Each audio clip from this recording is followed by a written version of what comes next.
like for you to travel with me just now. We're going to go about 8,000 miles to the east. Have to get on a plane, fly for about 8 hours, 8.5, 9 hours to get to a country on the eastern end of the Mediterranean. Significant country.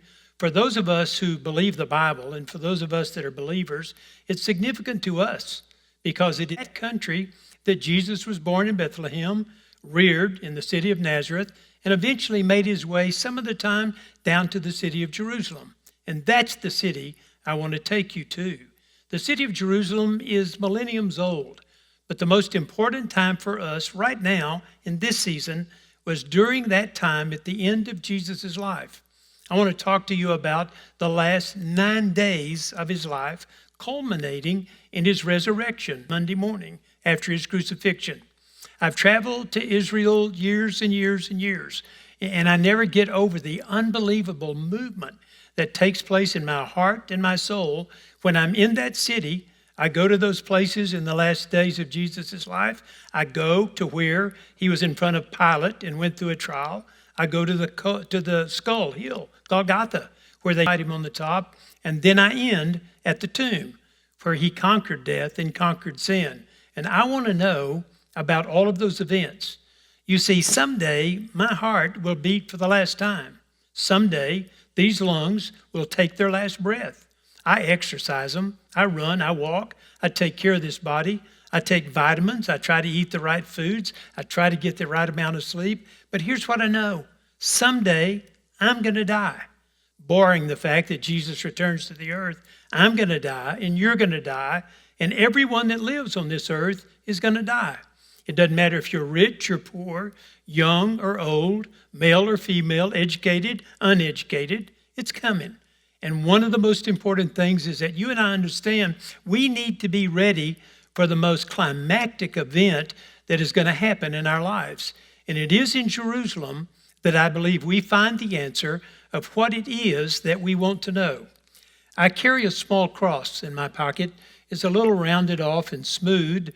It's made out of olive wood from Bethlehem, and I carry it where I go. In my pocket, in my car, I want that little reminder all of the time of what Jesus did and what changed the cross. You see, a cross was an item of execution, much like we would think today about an electric chair or a gallows where they hang people. This is where they kill people, was on a cross. But because of what Jesus did on that cross, I want to never forget it. I love the words of the Apostle Paul in Galatians when he said, God forbid that I should glory save in the cross of our Lord Jesus Christ. You and I need to know that's the one thing Jesus told us to remember. Jesus never told us to remember his birthday, never told us to remember necessarily the resurrection. What he did tell us over and over and over again, he wanted us to be reminded that he died for us. How do I know that? In that Passover meal he had with those disciples, the last Thursday night of his life before his crucifixion, he said to them, in that simple piece of bread and that simple glass of juice, take and eat. This represents my body. And he said to them, I'm giving it for you, my body, my blood. And he said, as often as you take this, you remember my death till I come. That's what he wanted us to remember, was his death. Now, I want to tell you, Jesus' death did not occur in some disconcerted place, unhinged, not involved in the period of history. It happened in a country. We know where it is. We know where the place is. As a matter of fact, in all of my excavations in Israel, we have found the things that would have been there and in use during Jesus' life. I'll show you just one or two of them. There are items that in our excavations we find in the Roman level. My most recent excavation tells us at the north end of the Sea of Galilee, we found Roman storage jars. We found Roman cooking pots. We found little juglets that were Roman juglets of various different kinds of shapes, some round, some narrow. We also found Roman lamps. We have all kinds of Roman lamps that were a part of what was used in Jesus' day. When Jesus said that men don't light a lamp or a candle, it's actually a lamp, and put it under a bushel, but they light a lamp and they put it on a lampstand. These are the kind of lamps that they would have used. Probably his mother would not have had items like this. These are 3 pieces of Roman glass. Very expensive, very rare, only for the wealthiest. And yet in our excavations, we find these items that were in all of those places where Jesus was. So we're going back to a place that is a place of reality, a place where you need to understand that when Jesus came into this world, that he said to us, he wanted us to understand what message he was going to try to give to us. So we're going to go to those places and we're going to look at some of those places. When you walk through the fields of Israel, you will always see in the spring, this time of year as a matter of fact, absolutely beautiful flowers. The anemones in a field sometimes cover the entire field in all types of vivid, bright colors. Every time I see them, it reminds me that this universe that you and I live in, that God put us in a universe that is so gigantic that it's hard for us to even understand how large that universe is. But I will tell you, back in eons of time, before mankind ever came to the earth, before earth was ever here, that God looked down in that universe that he had created. And in that universe, he looked at one planet that he had created, and that's the planet you and I live on, the planet Earth. And because God saw the needs of what was happening on that planet, the sin, the lostness, the lack of life of any kind at all, God stepped down to that earth, and God said on that earth, I'm going to reach down, and I'm going to take you by the hand, and I'm going to lead you and show you where you need to go. When God decided to make his appearance on the earth, he made his appearance in the country of Israel. One of the main cities is the city of Jerusalem. And from this air view, you can actually see, looking from the west side toward the east, you can see the old city of Jerusalem, the city that was here when Jesus was here on the earth. This is not the large modern city. This is the old city. You can see the walls, shiny white, going around all of the edges of it, nearly a square in shape. And you can see the buildings that were there that were significant buildings when Jesus was here. This particular spot was where the temple stood. It doesn't today because the temple was, truth is that the temple was ransacked by the Romans in 73 AD. But following that, there were Muslims that came into the country. They built this gorgeous Muslim mosque called the Dome of the Rock.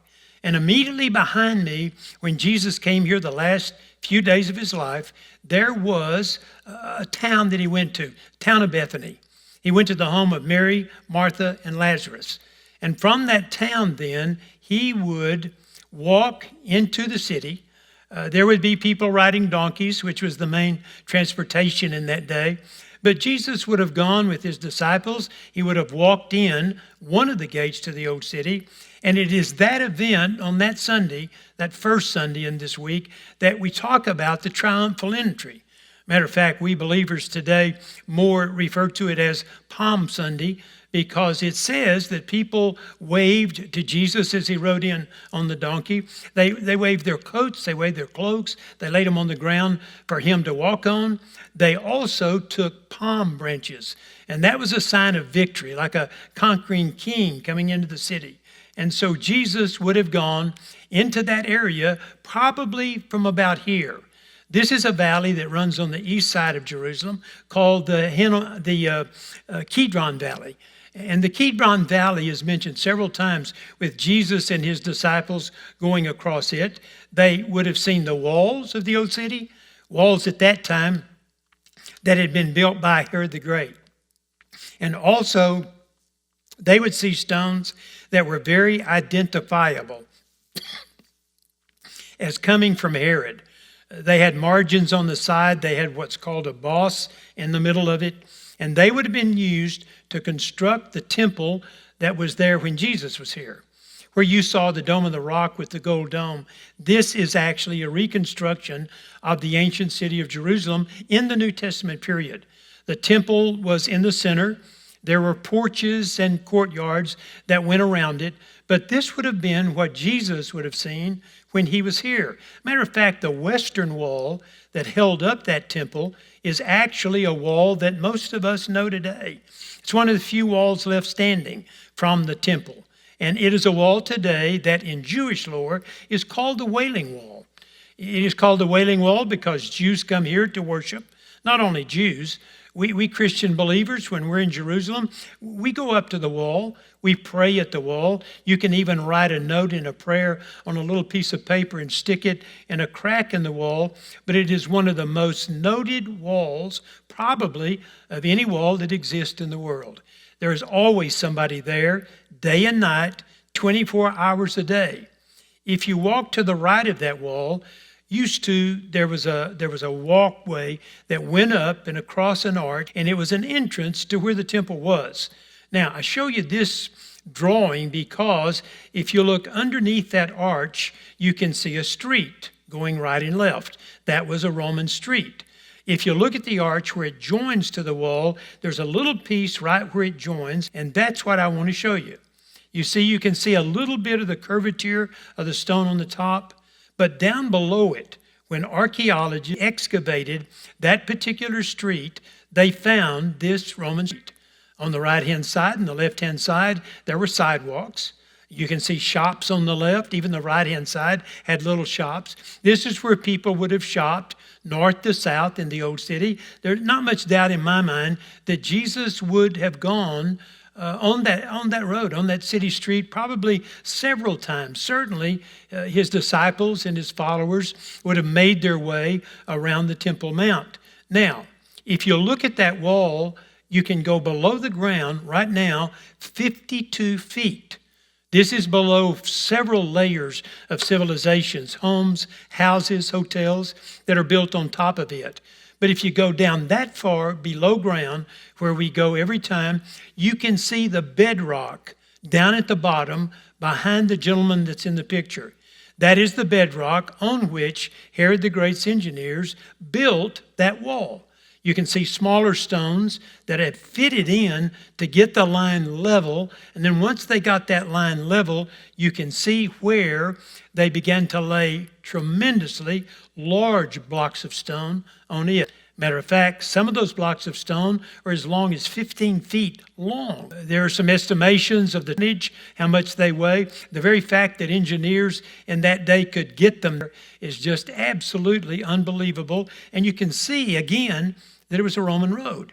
Even that far below ground, there are Roman columns that are still left standing as people make their way down through there, seeing the bottom of the wall. Then Jesus, after the being with the disciples, after the triumphal entry, he told his disciples to go and make preparation for them to have Passover. They went to an upper room, the Bible says. This is the building they show you when you go to Israel. There's no way of knowing that. Nearly all of these buildings are newer in time, so I've never thought it was the original place. But they at least give you a sample of what it may have been like. When his disciples went to the owner of the building and said, the master wants a place where we can have the Passover meal, it says that he took them to an upper room. So it is in that upper room that Jesus sets in motion what you and I still do today when we share a piece of bread and a glass of juice. We remember what he did with those disciples that night and how he said to them, I won't do this again until I'm with you out in the future in my kingdom. From that room, they would have left. I have a feeling that they walked down the Hinnom Valley, which goes from the west to the east. I think they went down to the bottom. It joins the Kidron Valley. And I know that as they made their way toward the Garden of Gethsemane, they would have seen graves all over. The Hinnom Valley and the Kidron Valley are filled with graves. Matter of fact, if you went with me today, and I'll show you a lot of modern cemeteries and burial places, but when they dig down into ancient history in this area, they find tombs still there, like these tombs that you see here. Sometimes carved into the wall, they'll find a door to a tomb. What I believe was the kind of tomb that Jesus was buried in. But they find these kind of tombs even in this area. They find places where Romans have been buried. Not Jewish people, but Romans. Probably some Roman general or some high up authority in the Roman Empire, because to have this sarcophagus, it is called, carved out of stone with some of the most beautiful artwork that you have ever seen. Not only would they see tombs, not only would they see the caskets of the Romans, they would see sometimes tombs that were pretty elaborate. Down in the Kidron Valley, we're walking the way Jesus would have walked. We're going to go up to the Garden of Gethsemane, where he ended up that night on Thursday. But as we go by, we see a building that had been there for hundreds of years before Jesus ever got to Jerusalem. It has the name Absalom's Pillar. But the truth of the matter is, it's not Absalom, the son of David. It's more of a Greek kind of burial style, so probably in the Hellenistic period. And there is evidence that they carved into it. Some robbers later on knocked a chunk out of the wall, made a hole where they could get in to see if there's any gold, silver, whatever they thought would be in there. So nobody has been in this for at least 2 millenniums and longer. They would not have passed this cemetery, but if I took you to Gethsemane today and to the top of the Mount of Olives, you would see this cemetery. It is a Jewish cemetery on the eastern slopes of the Kidron Valley. It's really right along the slopes of the Mount of Olives. If you look across the Kidron Valley, you can see the Dome of the Rock, the Muslim mosque. For the Jews, they want to be buried here because in their belief, the Messiah is going to come someday. They don't believe he's come yet, but he's going to come someday, and when he does, they believe he will come to the Mount of Olives. And that's the reason that they want to be buried in this spot. You come to their tombs, you don't bring flowers, you bring stones that you pick up off the ground and set on the tomb to show that you have been there. And I've seen some of these in different places in Israel that are covered in stones. I mean, they have to come out every once in a while and sweep them off so somebody can put another stone on the top of it. There is one Christian cemetery that is south of the old city that I love to take people to because there are tombs like this, okay, except some of them have crosses on them. And there is one that has stones all over the top of it. They're having to clean them off all the time. And when you read the engraving on it, it says Oskar Schindler, the man that is the hero in the movie Schindler's List. They literally worship what that man did for the Jewish people during the Holocaust. But our purpose in going is not the tombs. Our purpose is going is this particular spot here. This is the Garden of Gethsemane. And I'll have to describe it to you. It doesn't look like that from this distance. You're looking east on the slopes of the Mount of Olives. This is called the Church of All Nations. The Church of All Nations is a church built Roman Catholic over the location of what we think is Gethsemane. Now, the word Gethsemane means a wine press, okay? It would have been in a garden of Gethsemane. So when they grew grapes, harvested the grapes, mashed them, okay, to make the grape juice, to eventually store them for wine, that's where the word Gethsemane came from. So Catholics built this absolutely beautiful Catholic church. That right underneath the dome, they have a stone that they say may be the stone. In their tradition, it is the stone where Jesus kneeled when he was praying in the Garden of Gethsemane.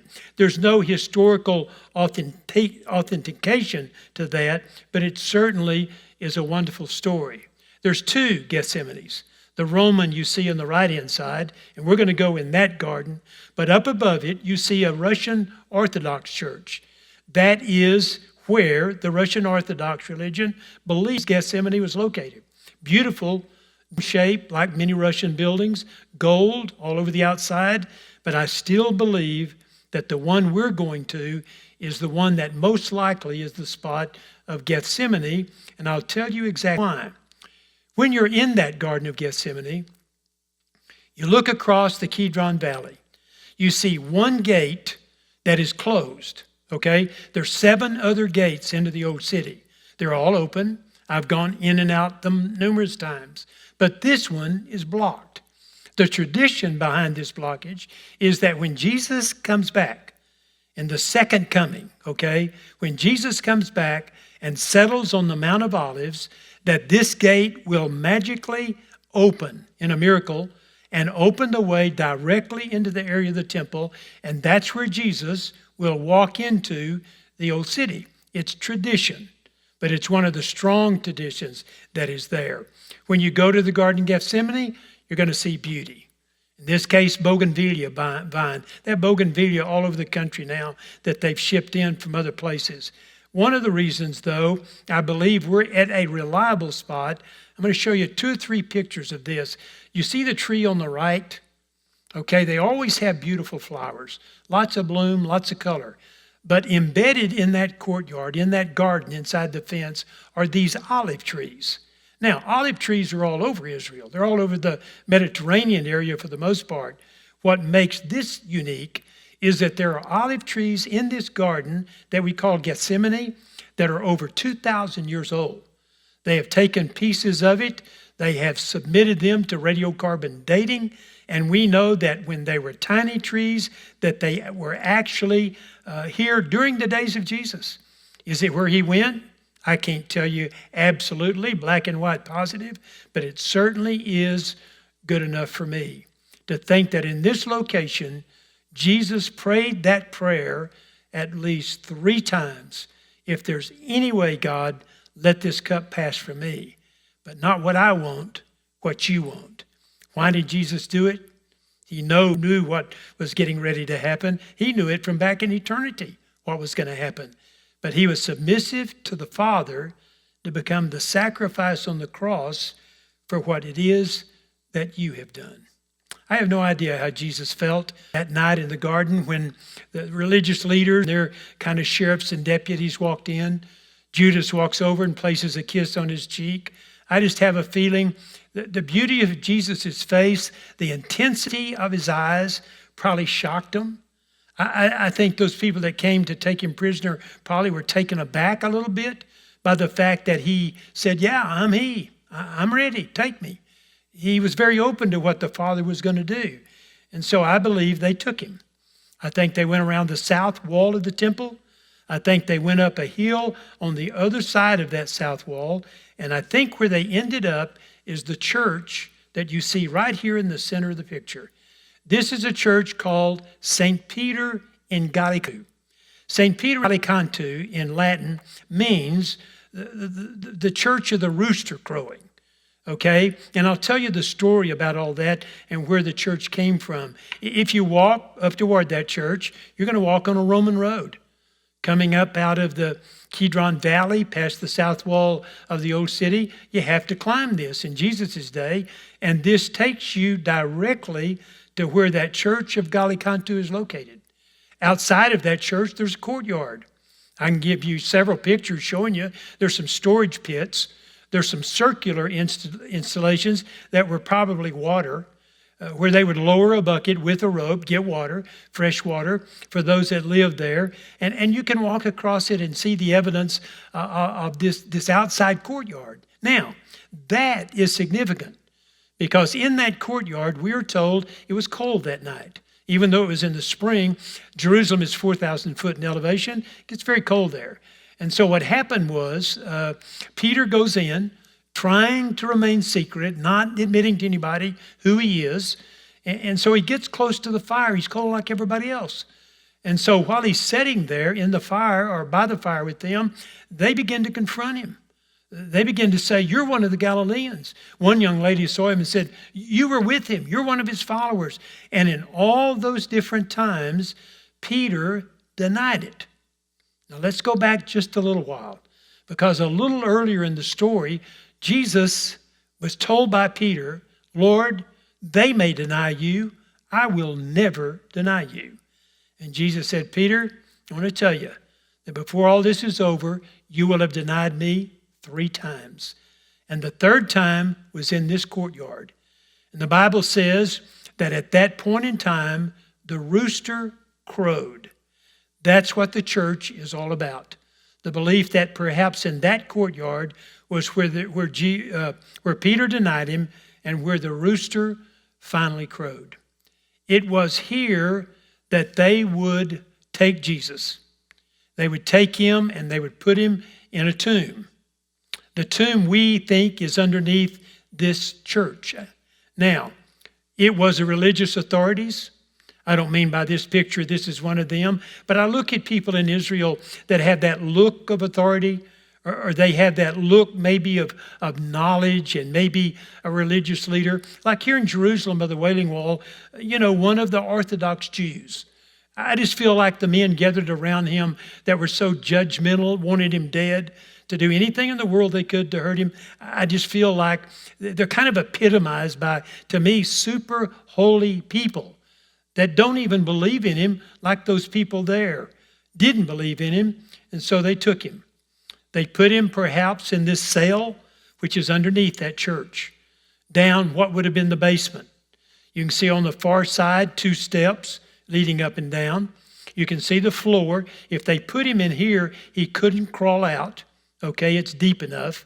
The people that would be looking at him in that prison for a little while would be looking through these openings, these kind of cavities down into where he would be standing.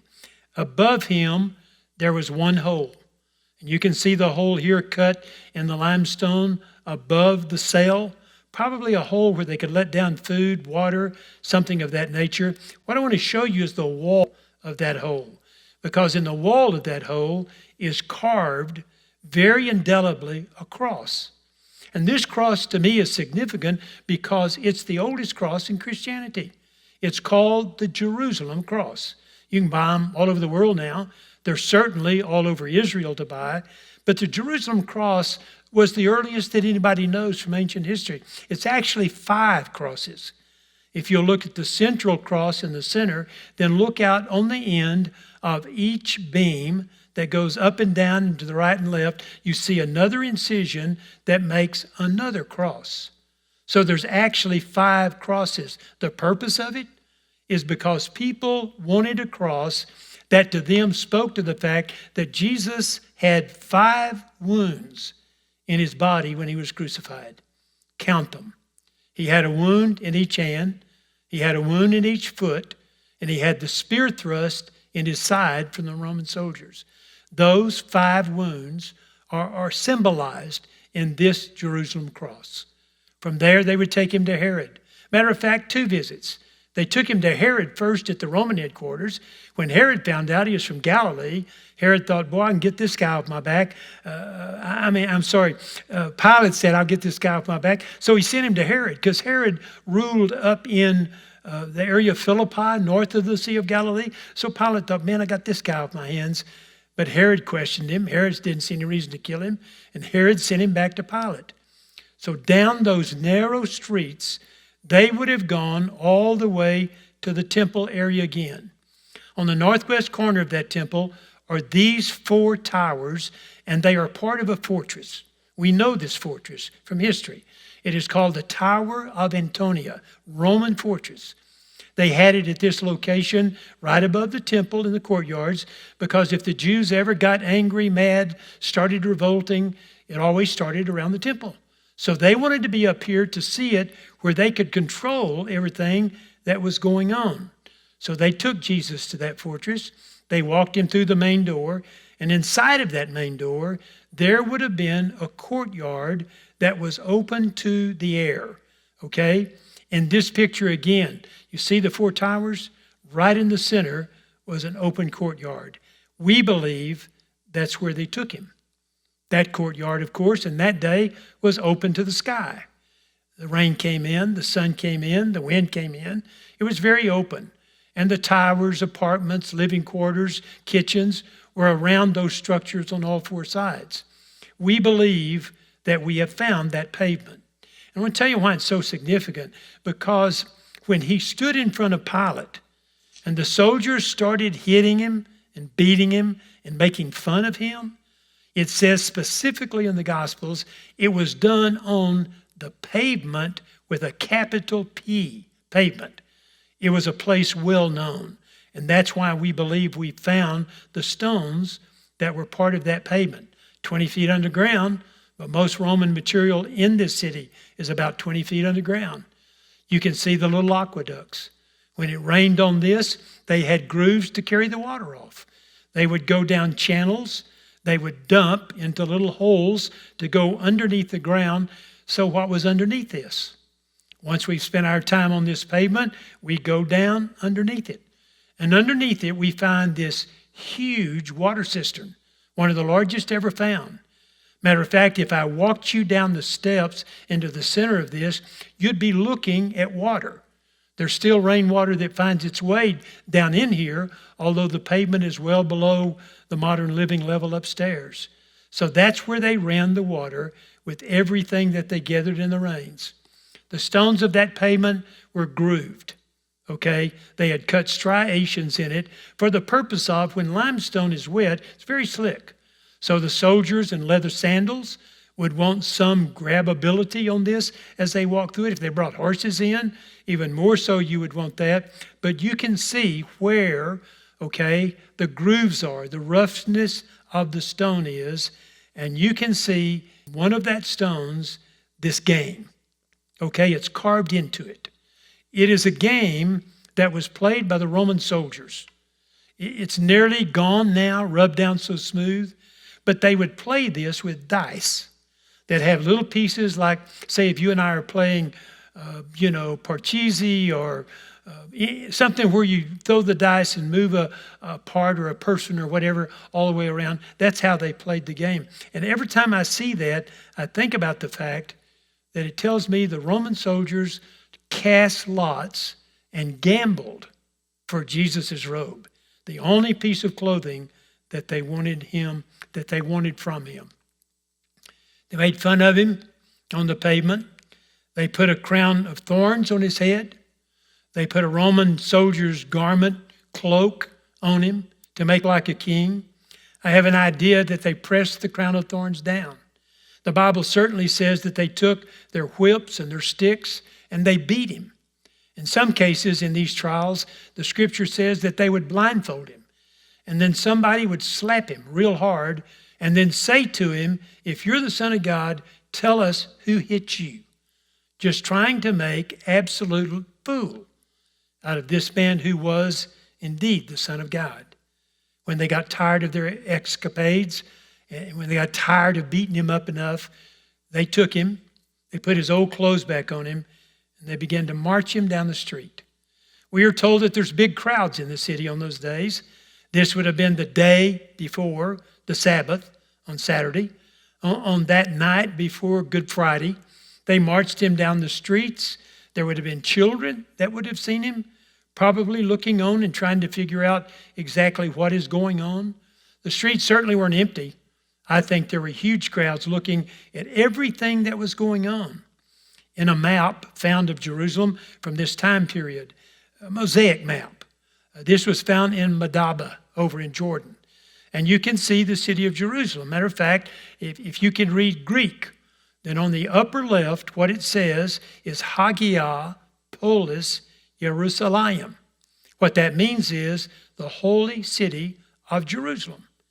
Now, look on the right-hand side of that city, and you'll see a big gate, all right? We believe it's Jaffa Gate. Go down the middle of that city map, and you'll see a street. That was the main street going through the city, called the Cardo Maximus. And you can see on both sides of that street, black columns. They're pictured in the mosaic like they're laying flat, but they actually were columns lining the street. This story to me is absolutely amazing. When they started digging in that section of the city of Jerusalem, they went down about the same distance, 15, 20 feet. And lo and behold, they found the street. They found the Cardo Maximus. Not only did they find the Cardo Maximus, they found the Roman columns still in the destruction.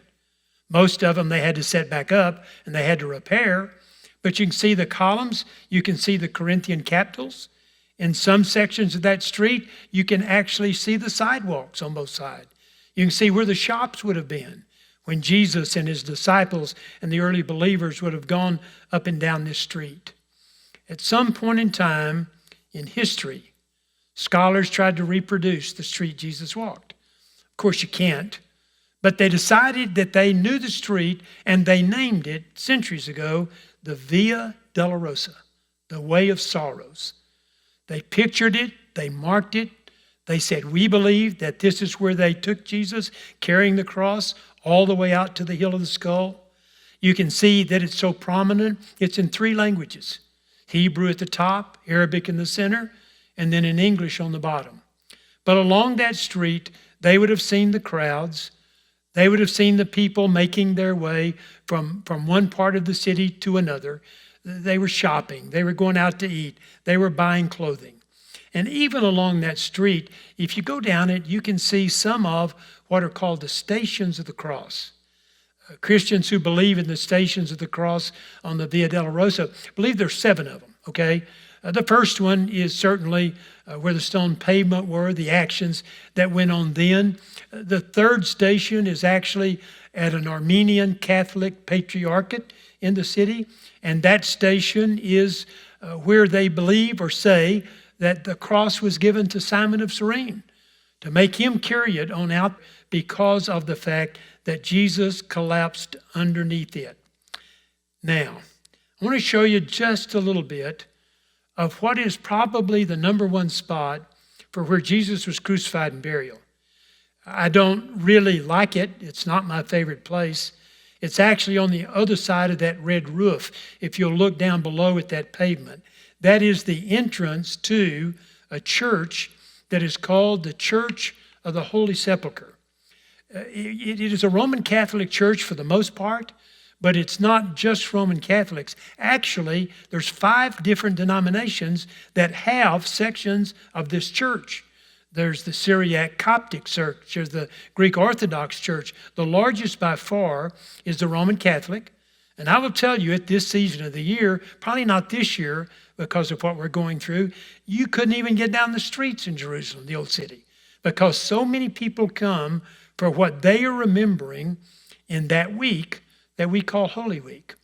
It's underneath that gray dome you see, though, that they point out to you the places they believe are places of the death and resurrection. The only crucifixion spot they can show you is this. It's behind glass. It's a big chunk of limestone hill left, but hardly anything there. Their excuse or their reasoning behind why they believe this is it is because they say the Romans came in, they ransacked the city, they tore down Jerusalem, and so there just wasn't much less to commemorate. If that's their story, that's fine. They will also show you underneath that kind of a grayish dome, this tomb.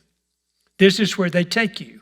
That dome above, you can see excuse or the reasoning behind why they believe this is it is because they say the Romans came in, they ransacked the city, they tore down Jerusalem, and so there just wasn't much less to commemorate.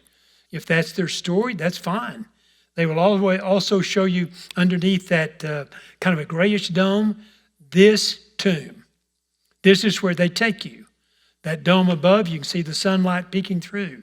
And that dome above is over this particular grave. Now, doesn't mean much to me. It's very ornate. A lot of gold, a lot of silver, a lot of images, a lot of candles, a lot of incense burners.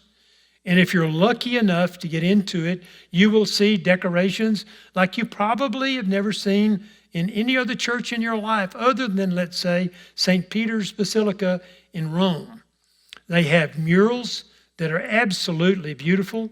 They'll show you one beautiful mural of them taking Jesus off the cross, laying him down, getting him ready for burial. It doesn't fit the story, though, because if you go read in the Gospels, only 2 people took him down off the cross. Go read in the Gospels, the last part of all of them. There was a man who had a tomb, and he went to Pilate requesting the body of Jesus when they realized he was dead. His name was Joseph of Arimathea. He was in the Jewish Sanhedrin, the high court, respected man.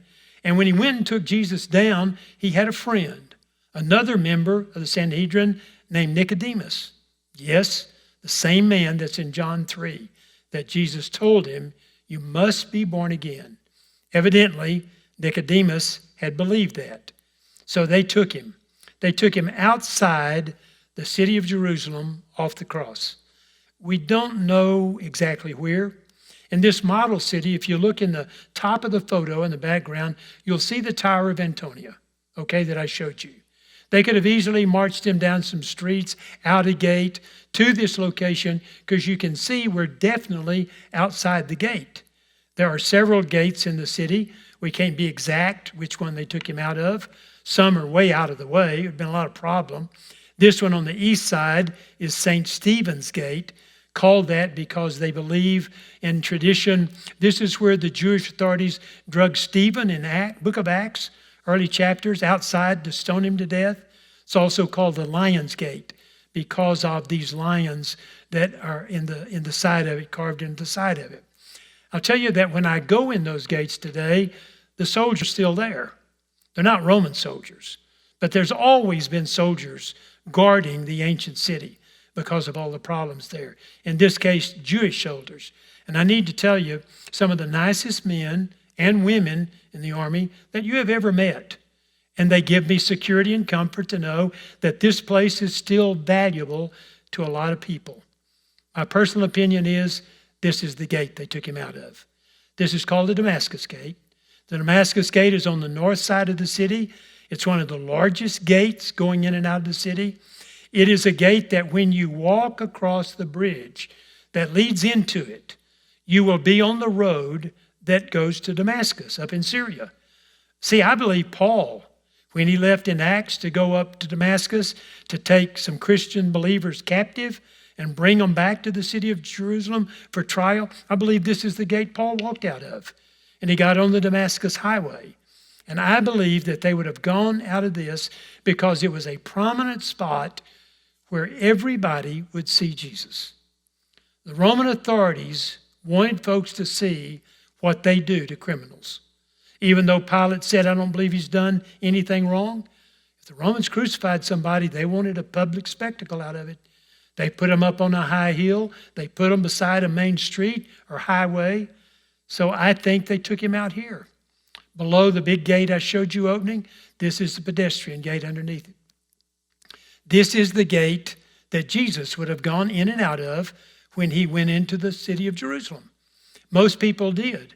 The big gate to the right of this picture hasn't been excavated because it's under the gigantic gate that's on the top. But we have found that gate that Jesus and the apostles would have used so many times. We found inside of that gate Roman cultural era, Roman water pipes, Roman stones that were used in slings and for fighting, Roman pottery, just like what I showed you a while ago on the table. Multiple Roman cooking pots on top of this and to the right. They found everything that was Roman. As they went out, I have a feeling there was an unbelievable crowd that would be watching them. I also have the feeling a lot of them would have been children. And I have a feeling like this young lady that as they saw him being marched out, tied up, beaten, literally raw from the beating he had taken, and the thorns on his head, I believe children really were aghast at what they were looking at. It was horrible. But that's exactly what the Romans wanted. They wanted everybody to see that and make sure that they understood if they ever did wrong, then this is what was going to happen. I'll tell you one person that saw where Jesus was buried and crucified. His name is General Charles Chinese Gordon. He was in the British Army. He was in Jerusalem when all of Israel was under the British mandate toward the end of the 1800s, early 1900s. He was inside the old city in a hotel. He could look over the wall, outside of that wall to the north. And that afternoon, there was a bright sunshine shining brilliantly off a cliff of white limestone. And Colonel Gordon looked at that thing, and the first thought that came to his mind is, you know what? That place looks like a skull. And so they got some scholars in, they got some workers in. They began to go up against this cliff, and they began to clean away from it the debris and the refuse and all of the vegetative growths until they got to the place that what they could see was an actual skull. There are two holes that are the holes for the eyes. There is a nasal hole between the eyes and lower, and then another slice where the mouth would have been. But it was there that General Gordon said, I believe that this is Golgotha, the hill of the skull. Now, we're going to slide to the left of this picture. This cliff extends farther. So after they surmised this was the hill of Golgotha in the skull, they decided, hey, we read the Bible. The Bible says that when Joseph of Arimathea took him off the cross, he buried him in a tomb in a garden nearby. Very specific. They buried him in a tomb in a garden nearby. They did not find this piece there, but archaeologists working in the vicinity found an ankle bone and a heel bone off of somebody that had been crucified. You can still see the iron spike sticking through it. Still evidence of crucifixions happening in this particular area. The Bible says while Jesus hung on the cross, there were thieves on both sides of him. There was a large crowd that was gathering. As a matter of fact, religious authorities were standing down and screaming at him, if you're the Son of God, get off that thing. Show us you're the Son of God. And then there were some of his followers. His mother was there. Some of the other women were there. Evidently, the Apostle John was there, because from the cross, Jesus, showing feelings of affection and concern and helping each other, said to John, behold your mother. And he said to his mother, behold your son. He gave her to John to take care of her and to watch after her after Jesus' death when he wouldn't be here. His attention was on others. When they nailed him to the cross, the Bible says that he literally prayed this prayer, Father, forgive them because they don't know what they're doing. In his moment of absolute agony. And guys, it wasn't just physical agony of being beaten and a crucifixion, and he hadn't had anything to eat for a couple of days going through all of this, hadn't had a drink of water, probably dying of thirst and hunger. But even then, when he was hanging there, his prayer was, Father, forgive them. The two thieves on either side, the Bible says they were screaming at him, they were cussing at him, they were mad at him. And finally, I think it was that prayer that threw one of the thieves to the other side when Jesus said, Father, forgive them because they don't know what they're doing. And I think in that moment, his words melted the heart of that thief nailed to that cross. I believe that because right after that, the thief says to him, Lord, remember me when you come into your kingdom. And Jesus says to him this promise, today you will be with me in paradise. Now mark that down. This guy didn't go to church, not once. This guy probably didn't even know what a church was. This guy didn't give money to the cause of God. This guy didn't do religious acts. He didn't feed the poor. He wasn't baptized. He didn't have his name on the church roll. He was a lost, condemned criminal. And Jesus said to him, today you will be with me in paradise. Not long after saying that, Jesus said, it is finished. The Bible says right after that what happened was the veil of the temple was torn from top to bottom. The veil that split up the holy place and the Holy of Holies. The only the chief priest could go in there once a year. That was it. And Jesus says, I'm ripping it open. Nearby, that spot where all that happened, where that hill of the skull, they found a water cistern. Huge. 4 adults on this ladder. Show you how much water it held right there in that area. They also found in that area a wine press, where in a garden they always grew grapes. And they would bring them here and put them on the stone floor, walk around, mash them, let them run to the opening on the end of it to the right, and they would dip and fill the wine jars and put them in a wine cellar. They also found evidence in this area of a garden from other perspectives. There's an English, British Christian group that sponsors and takes care of this garden tomb. But they keep it with plants and vegetation all the time. It was a wonderful place to have a garden. But when General Gordon and his workers began to clean out this area, this is what they found. Carved into that limestone cliff was a tomb. not just a tomb, not just any tomb. Tombs are all over in Jerusalem. They're all over in Israel. But something unique about this tomb, it was close by the hill where he was crucified. There are some other things about this tomb. If you go up to the front of it, you will notice on the right-hand side of the door going into the tomb that it is blocked up with stones, small stones. An indicator, we believe, that somebody had chipped out that section of the wall. Now, why in the world would they chip it out? I'm going to go inside and show you. As we walk into the door, we see the trough. We see the little gutter that runs along the wall in front of that. That would have been where the stone rested. When it says they rolled a stone across the door, it would have been a big disc, stone like this. And they would have rolled it across that entrance to block it so one could get in. When you walk to that entrance to go inside, you'll see the wall that's been repaired. What is behind that repair? I think it was taken out because of what was behind it. I think early Christians went into the tomb and they found the one slab where somebody had been buried, nobody else. When Joseph of Arimathea had this tomb dug, it was dug for all of his family. I mean, not just one generation. That's the way wealthy families did it in that day. But they only finished one spot where somebody would be buried, and after whoever was buried there was gone, they never used the tomb again. What is behind that rebuilt wall is this slab. Actually, the slab has been chipped off on the front edge and side.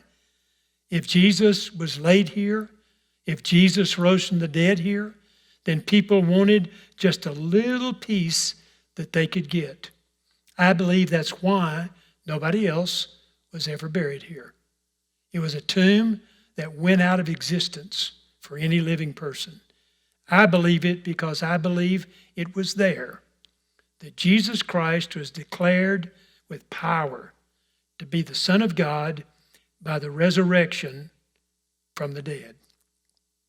The dryness of that place and the drought of that place, the drought of love, the drought of caring, the drought of God, really, the way people were living. God showed in that tomb that he could grow anywhere. In the caked earth of a muddy flat, with a drop of water, that seed embedded in the crack could grow into a living plant. God said, when my son died on the cross, the whole earth turned dark. The New Testament says it was dark from 12 noon till 3 p.m. And then Jesus was buried. He was in that tomb Friday, the end of Friday, Saturday, on the Sabbath day, and on Sunday. And then it was on Sunday, the first day of the week, that he rose from the dead. And everybody began to see what had taken place. It was on that Sunday morning, the first day of the week, at the end of the last week of his life, that when Jerusalem got up that morning, nothing was the same. Nothing would ever again be the same, because the Son of God had come, he had risen, and he had said to us, you never have to walk in darkness anymore. Jerusalem received a light that morning that has lit mankind since that particular day and time. For us, 2,000 years later, the glitter of the resurrection, the reflection of the resurrection is not only mesmerizing, it is eternal in its significance. When I see this, I say, for God so loved the world that he gave his one and only Son, that whoever believed in him would not perish, but have everlasting life. Paul worded it a little different when he said, but God showed his love toward us in that while we were yet sinners, Christ died for us. Every time I see a flower bloom, I think of the blooming of a new life when Jesus comes to live in a person.